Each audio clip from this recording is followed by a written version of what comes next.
bastante. Disculpadme que me chove con este, me vou tener peixe. Gustavo ofreceume que se podía vir hasta aquí e me despediume. Entonces, hoxe pola mañá, falando con un compañeiro, dixenlle, mira, tes dúas botellas de Moraima? Sí, porque vou a falar de Moraima, das nosas experiencias, así, a donde vas? Pues que venía a resultar, e dixo, bueno, sí, é verdad, fora dos institutos podemos tomar Moraima. Entón, estou sin Moraima. Despois tomamos podes repartilo con licencia do profesor.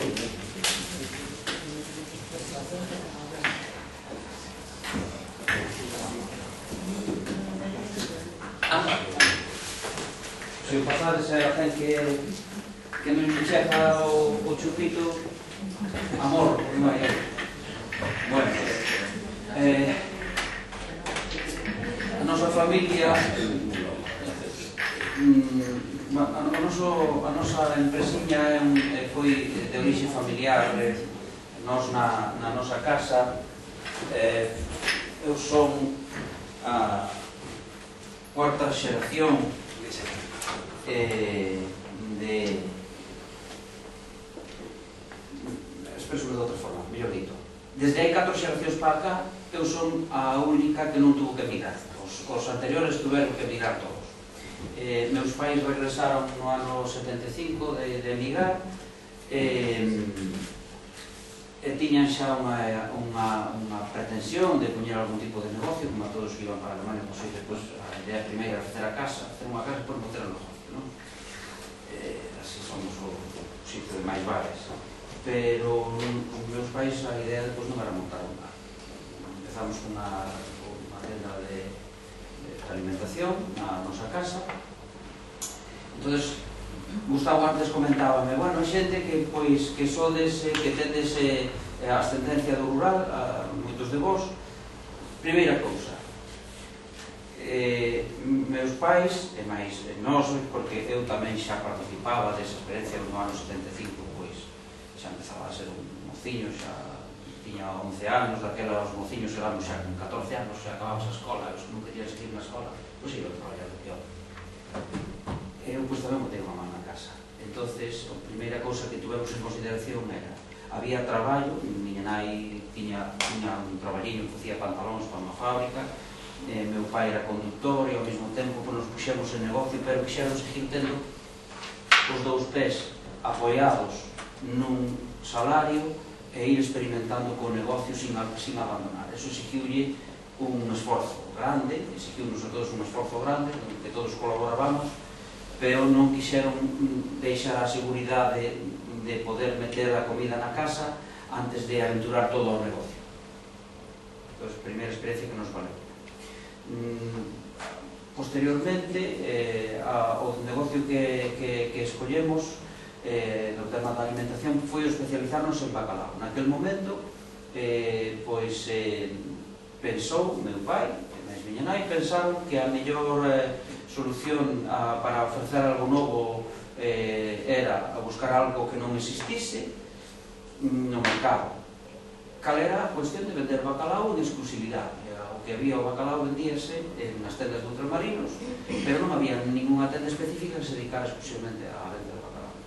E así empezamos polos mercados a vender bacalao en exclusiva. Solamente vendíamos bacalao. Íamos a Padrón, a Ribeira, a Boiro, a Vila García, aquí a Santiago, e hoxe en día solamente Santiago, porque as outras experiencias o negocio foi medrando, quixemos nesas sucursales facer como unhas franquicias nosas, pero non nos funcionou. Funcionou realmente onde estábamos nós, seguramente porque non supemos facer, pero funcionaban os nosos negocios nos que estábamos implicados directamente os familiares, onde había unha persoa allea á familia, pois decaeron, foron decaindo, seguramente porque non lle demos a formación, nunca me parei a analizar, pero houve fallos que nos conduciron a nesas outras sedes de Bermúdez, donde non fructificou. Despois, xa co tempo, en Santiago acabamos tamén montando na plaza outra segunda tenda que dedicamos un exclusivo ao tema dos congelados, porque vendes congelados aí. E o bacalao, seguimos con ele, estamos en dous sitios da praza, nunha das naves do peixe, vendemos os peixes congelados, en outro pasillo, onde venden ahora mismo as pimenteiras de Padrón, que venden así, produtoras, propios produtores, que van aquí a praza a vender, pois ali vendemos o bacalao. E no bacalao quixemos sempre, bueno, pois non sei, como foi o que nos fixo medrar e tirar para diante, pois aí seguimos e queremos continuamente estar ao día. Eso lévanos a que desde o ano 87, no que eu formo xa unha familia coa miña esposa Lela, traballamos na casa con meus pais, pois nós facemos cargo das dúas, por decirlo así, das dúas sedes de Santiago. Entonces, no ano 92, eu vexo que voume formando, formo continuamente, adquirir, ver experiencias de outros sitios, ver tamén o que se fai noutros mercados. Acabei me convertindo nun pequeno experto en mercados municipales, visitei moitísimos por todo o Estado. Fruto deso tamén hai outra cuestión, que é a cooperativa que gestionamos ao Mercado Basto Santiago. Gestionamos unha cooperativa da cal me honro en haber fundado xunto con os compañeros, eu fui o primeiro presidente dela. Pero, bueno, fruto desa búsqueda de cousas novas e de como ir apuntalando, que é un término que eu empleo sempre, eso de innovar nun negocio que xa está, bueno, sí, é innovar, pero ao mesmo tempo estás apuntalando a actividade que tes e que xe dá de comer. E eses puntales que lle vas poñendo vante facendo que seas actual, que estés actual en todos os momentos. Entón, no 92, fruto dun deses viaxes, eu vin que había unha necesidade na xente nos clientes que empezaban xa a buscar un produto terminado. Empezouse a acabar a época xa só de vender bacalao salado e que a xente se matara na casa. Entón empezamos a desalado, a ofrecerlle bacalao desalado a xente. No ano 92 fomos os primeiros por aquí que o coñece. Eso funcionounos moi ben, e así viñamos hasta prácticamente hoxe. O ano pasado, hai xa 3 anos, eu tiña unha inquietude de querer seguir apuntalando.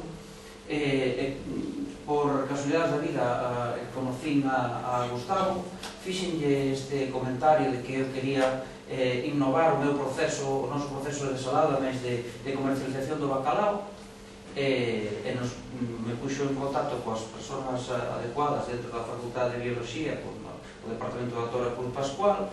Nos fixeron durante estes 3 anos pasados un análisis e estudio de mellora do proceso de desalado e manipulación do bacalao desalgado. Técnicamente chamanlle período de Andel. E hoxe, despois de 3 anos, estamos intentando aplicar, teño xa contratada o investimento da reforma da tenda do bacalao para aplicar os resultados do estudio do Departamento da Doutora Pascual, que vai a facer que sigamos apuntalando a nosa actividade. Nese aspecto, eu trouxe unhas fotos no meu PC, non sei se dará visto. Aí está o técnico que o prepara. Non sei. Pódese conectar? Non sei. En canto á experiencia do bacalao, pois non vos podo dicir máis. Para min os feitos principales foron, primeiro, a fundación por meus pais, e o non abandonar a suerte, ou non botarse a suerte do que deparara o futuro, senón permanecer aínda un tempo, digamos así, no niño que che procuraba un sustento familiar. eso foi fundamental, porque ao mellor se nos hubiéramos metido volcado completamente no tema, pois, claro, hai que comer todos os días, se te quedas sin cartos, se te arriesgas demasiado. Segundo feito importante foi o querer, o medrar sin ter unha formación boa para poder dirixir un equipo grande, e nós non o tiñamos, non estaba formado para eso, feito eu formei en FP, no seu día, FP2, pues nada que ver con isto, non é? E logo na formación que fomos adquirindo o tempo acerca da gestión empresarial, pois non foi moi básica, máis que nada de principios.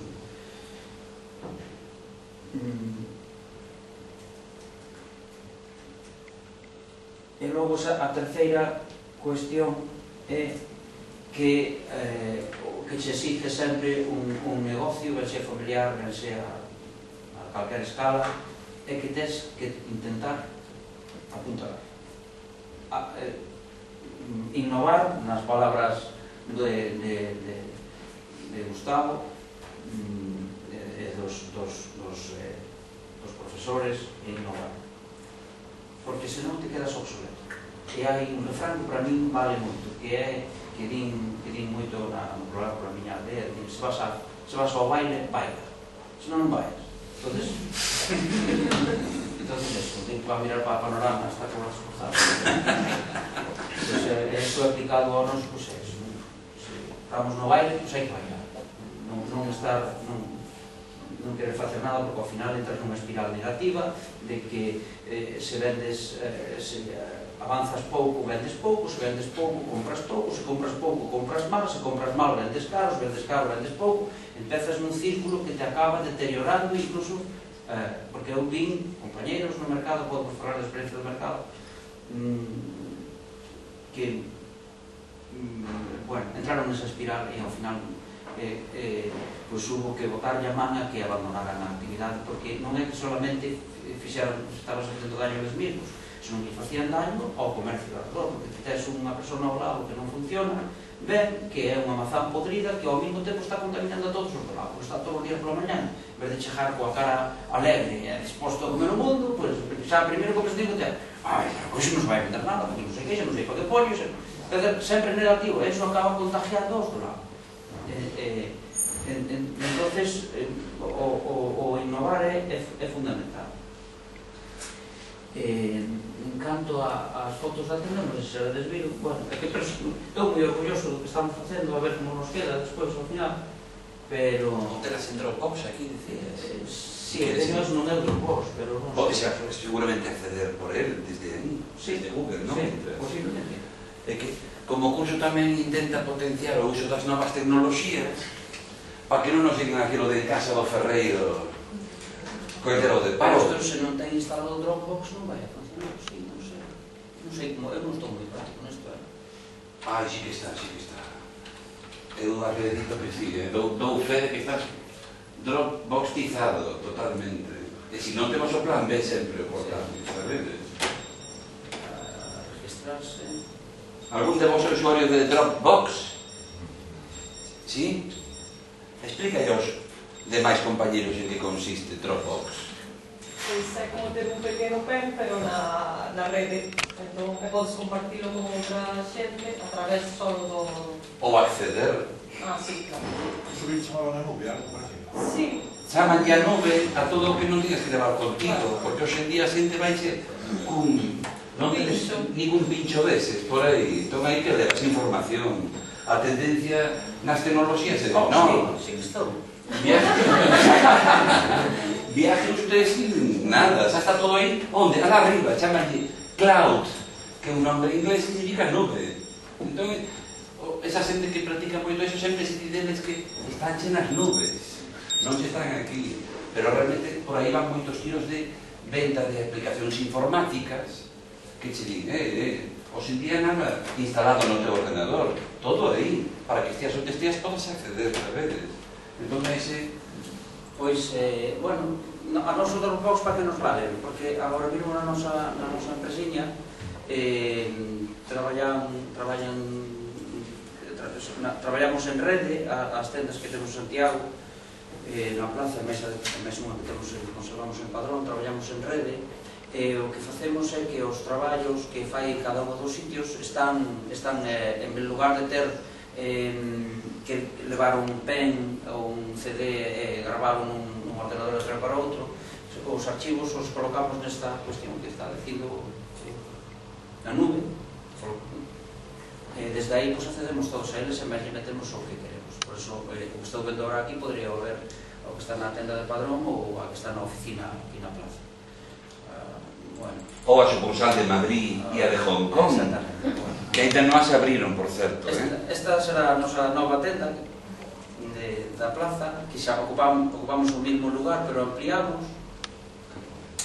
E unha vez que nos metemos dentro, a innovación máis fuerte ven nesta zona que vedes aquí, que vai a levar, como antes vos decía, no 92 metemos a cuestión de desalar o bacalao, abandonamos xa, non é correcto, senón que engadimos ao bacalao salgado tradicional, engadimos o servicio de desalgado do bacalao, e agora a tendencia que se está vendo en moitos mercados municipales de todo o Estado é que as propias tendas teñan tamén unha área de degustación.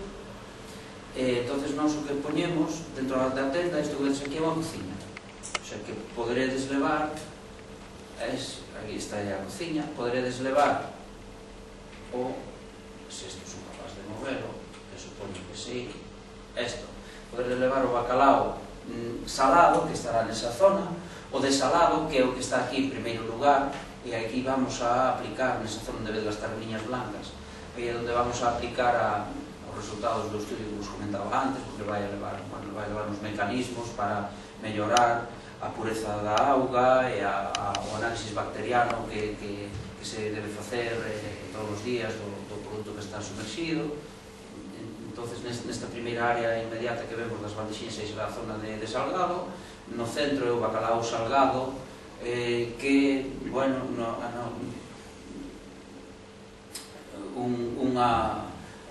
hai por aí uns expertos en marketing que clasifican os produtos como o produto, corríxeme Gustavo, por favor, o produto dividen un cuadrado en catro partes, e cada unha das partes lle asignan un nome según a categoría dese produto. Entonces, no marketing hai un produto vaca, que é a que dá o leite, que no noso caso sería este que temos no centro do bacalao salado. Realmente nós seguimos vivindo a vender bacalao salado. Depois hai un produto estrella, que vai a ser esa cociña que temos ali ao fondo, que vai a ser onde estamos colocando agora a nosa forza máis forte. Hai tamén un produto que non me acordo o nombre, o neno, pois pode ser que sea o bacalao desalado, porque sigue medrando, ainda non acabou de medrar, sigue medrando porque penso que ten máis recorrido, de aí ese estudio que fixemos para melloralo. E despois hai un produto can. Cal é o produto can no noso lado? O can é o que se está mordendo pero non se dá nada. Pois o produto can no noso caso é o que vedes a espalda da tenda, que son as conservas de peixe. A conserva de peixe, no seu momento, puxémonos a vender conserva de peixe xunto co bacalao, pero a conserva de peixe, hoxe en día, os consumidores non necesitamos, por decirlo así, a unha George Clooney detrás dun mostrador vendendo a lata de atún, senón que calquera de nós imos ao lineal do supermercado e botamos a man e máis miramos un, miramos outro. Entonces, realmente para nós a conserva de peixe está sendo xa un produto cal, porque realmente non nos genera entradas, pero a seguimos conservando por imaxe, bueno, porque tamén se non cumpre neso. Isto é o que vos teño a contar do bacalao. Do mercado, despois se me queres preguntar algo, porque aí tamén sei o demo, e hai a cuestión do viño. A do viño é que... Apuntaste esas preguntas do bacalao? A do viño é que o sonche da aldea.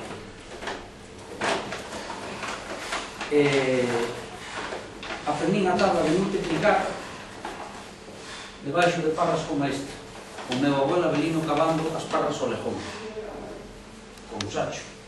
Na nosa zona, que son de Barro, Barro é vos na zona do Salnés, pero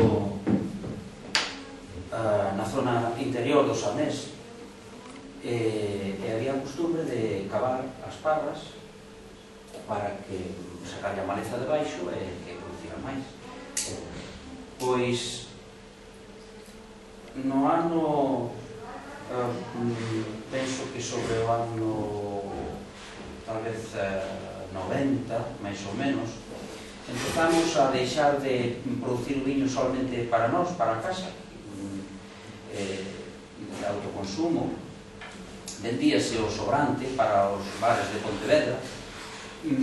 Empezaron a vir as grandes adegas de albariño a comprarnos a producción de albariño. E así estuvemos hasta o ano 2006, que as 10 familias que vendíamos o viño a unha adega moi famosa da zona do sur, da ría baixo do sur, do Rosal. Ali sabedes que teñen moitas variedades, teñen máis variedades que nos Salnés. Nos Salnés prácticamente somos monovarietales en albariño, e no Rosal utilizan tamén treixadura, máis loureiro. Viña a buscar o albariño, ademais o albariño querían albariño da zona de Barro, Briallos, Portas, nesa zona interior, porque lle proporcionaba parece ser os elementos para facer o compaxe perfecto para unha das marcas máis famosas que podedes encontrar de viño do Rosal. No 2006 hubo unha colleita moi fuerte, os precios da uva foron polo chan, non quixeron respetar os contratos que tiñamos de venta de uva, de precio do kilo de uva. Estas 10 familias puxémonos diante da tesitura de ou mandar todo a puñeta ou seguir para diante co viño. Entonces, detrás de cada litro de viño, esas parras todas que hai aí, se des por aí veredes que son feitas as novas, non, pero as vellas son feitas con postes de granito que se sacaban a man das canteiras. Eu axudei de neno a atacar máis dunha parra. Bueno, hai moitísimo esforzo. E as nosas 10 familias dixeron que os nosos antepasados non merecían que tirárasemos polo chan o esforzo que habían tido para nos facer a nós, no meu caso, que eu non tuvese que marchar para fora gracias ao esforzo deles. Entón non merecía que se lle cortaran as parras. E bueno, así foi. Puxémonos por diante, montamos unha cooperativa que nos costou bastante poñela a funcionar, un investimento cercano aos 100 millóns de pesetas. Tuvemos axuda, é verdad, a Consellería de Agricultura para poñela. Claro, 100 millóns de pesetas para unha empresa como a de Vido non son nada, son un lixo. Pero 100 millóns de pesetas para 4 campesinos da esa zona Ría Baixa, en das leiras, mídense por cuncas. Unha cunca son 52 metros cuadrados. Porque ten unha leira de ao mellor 10 cuncas e ten un fincón. Cando por esta zona de aquí, cando por esta zona de aquí, cara aquí arriba, ou cara a Silledo, ou por aí, esta zona aquí xa falan de ferrados. Un ferrado son miles de metros. Entonces, nos ali, claro. Bien, entonces, puxémonos con este tema, e aí salimos para allá. Pasando mal, ben en certo, pasando mal. Pasando mal porque ao ser 10 persoas, cada unha ten a súa forma de ver o mundo. E ademais, se non se definen firmemente os objetivos e unha serie de condicionamentos comerciales que ten que ver con facer máis, por tamén vender en un sitio ademais que, claro, pensamos que aquí vender albariño é como antes, pero está atomizado, Galicia está atomizada de albariño. Pois había que intentar explicarle aos compañeiros que o noso mercado non era Galicia, e para eso costou, pero hoxe en día pois estamos vendemos ben, vendemos en Xapón, vendemos en Nueva York, vendemos en toda Europa. A través, algunhas por accións propias e outras por accións de vendedores.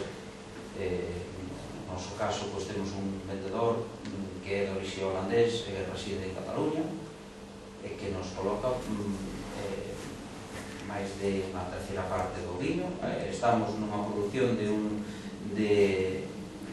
este ano, esta colleita pasada foi moi cativa, pero a anterior, que xa foi unha boa colleita, pois estuvemos ao orden dos 100 litros de vino.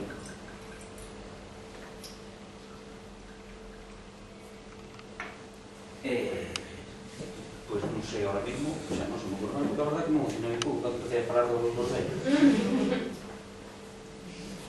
Pero bueno, non sei se... Permíteme que por favor.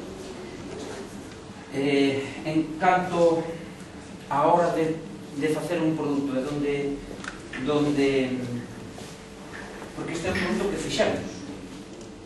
Entonces, a miña idea,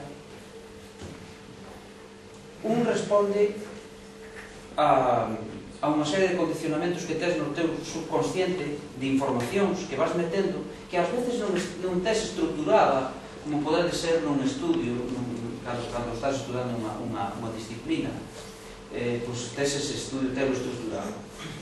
Pero logo vas enchendo a vida, van enchendo a cabeza, van enchendo de experiencias, de informacións, e vas casando unhas cosas con outras, telas aí dentro metidas, e respondes a feitos, respondes con ese subconsciente que ten aí almacenadas cousas. Entonces, estou orgulloso de haber sacado entre todos os compañeiros, entre os 10 cooperativistas, haber sacado isto adiante, pero tamén comigo mismo, porque vexo que a impronta que eu lle quixen dar está dando resultado. Primeira cuestión, calidade. Calidade. Non vale calquer cousa para vender.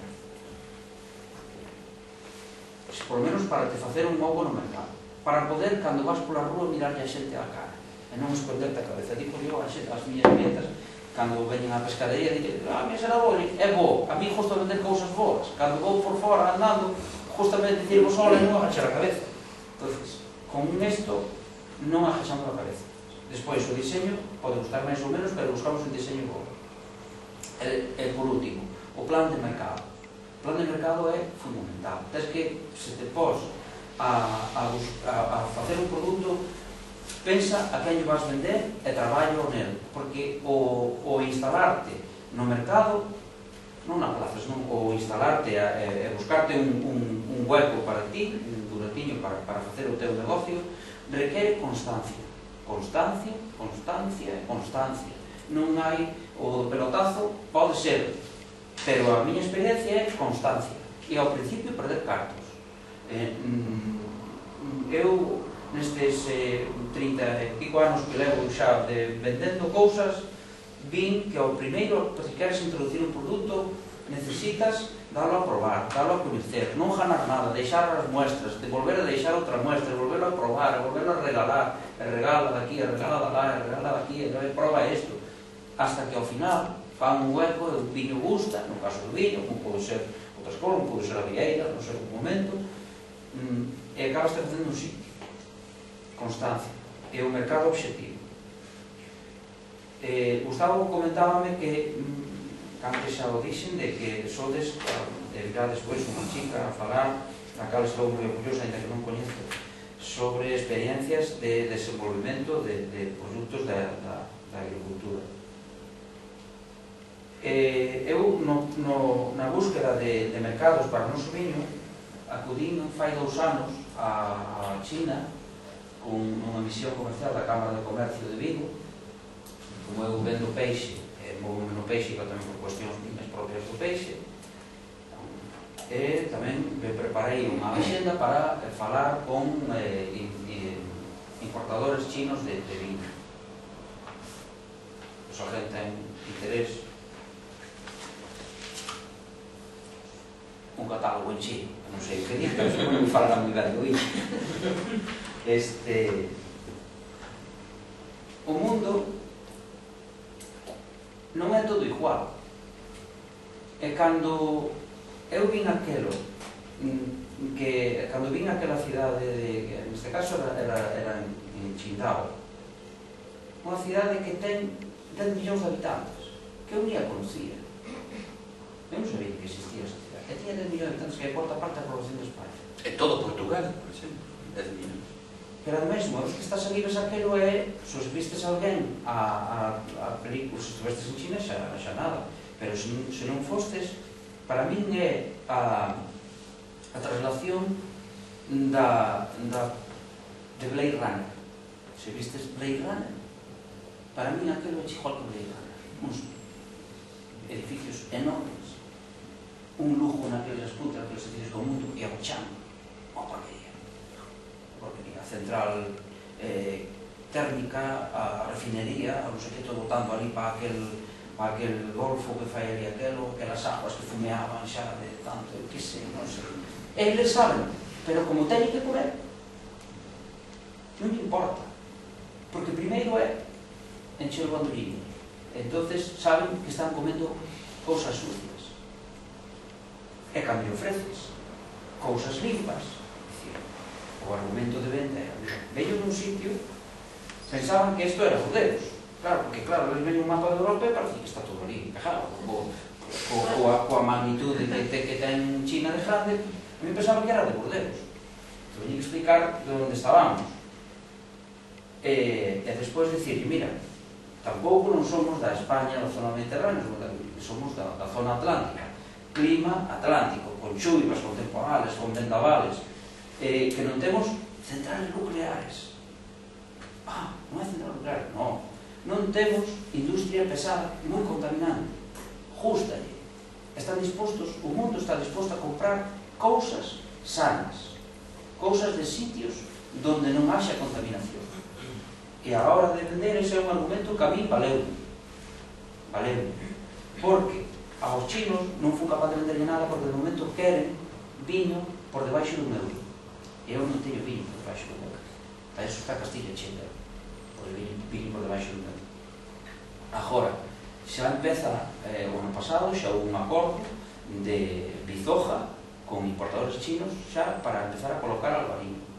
Os viños que eu vi nos hoteles ali son viños a maior parte de Sudáfrica, de Nova Zelanda, de Australia, de argentinos, españoles non había ningún viño español nos dous hoteles que visitei.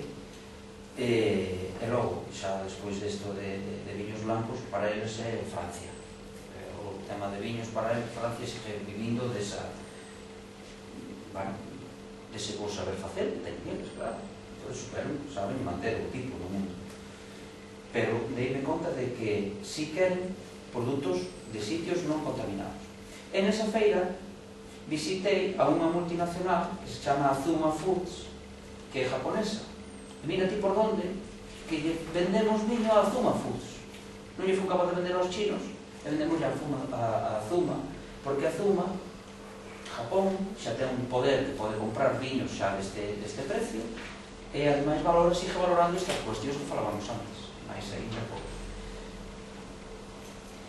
O que eu vexo que somos, primeiro, mercado gallego. Mercado gallego somos 2.700.000 personas, dos cales 1 millón son vellos, dos cales ese millón e pico restantes, e me parto de non sei ni como temos para, que xa case facíamos falta para cuidar uns aos outros, de verdad.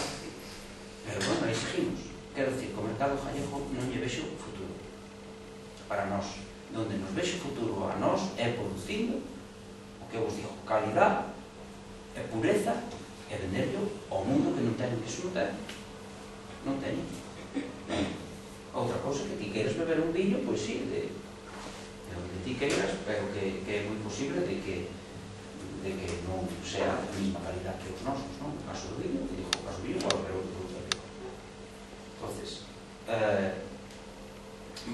nas novas xeracións de estudantes que se queren dedicar ao tema do comercio, producir, incluso producir, vería como complemento ideal complementalo con boa formación en comercio exterior, porque claro, fai falta formación. A min levoume para vender yo ao señor de Nova York, levoume un mes, claro, largo, porque hai un montón de papeleos da FDA, que tens que facer un registro, bueno, hai unha serie de papeleos. Xa non me imagino no caso de China, que xa todo o mundo decía, vender en China, como? Méteme. Vexo que tenes en inglés a página web tamén, non? Sí, mas temos un... Página web... que antes comentábame cando falamos pola mañá. Nosa página web realmente témola como escaparate.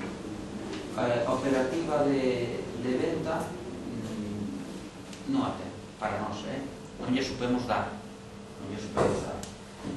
No caso do viño, fainos un bo escaparate, porque cando vas a facer visitas, pois lle levas a tarxeta, pero a xente que fala contigo, sei, porque eu tamén o fago. Cando a mí me ofreces, non vou ver quen é, este que é ese. Entón, entro na página e viro se hai algo detrás ou se é todo propaganda.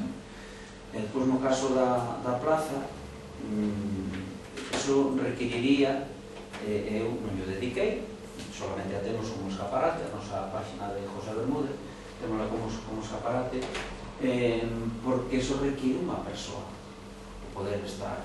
Está en galego e castelán. Requiere unha persoa de mantemento continuo, entonces, pois, a mí o día era moi que me dá.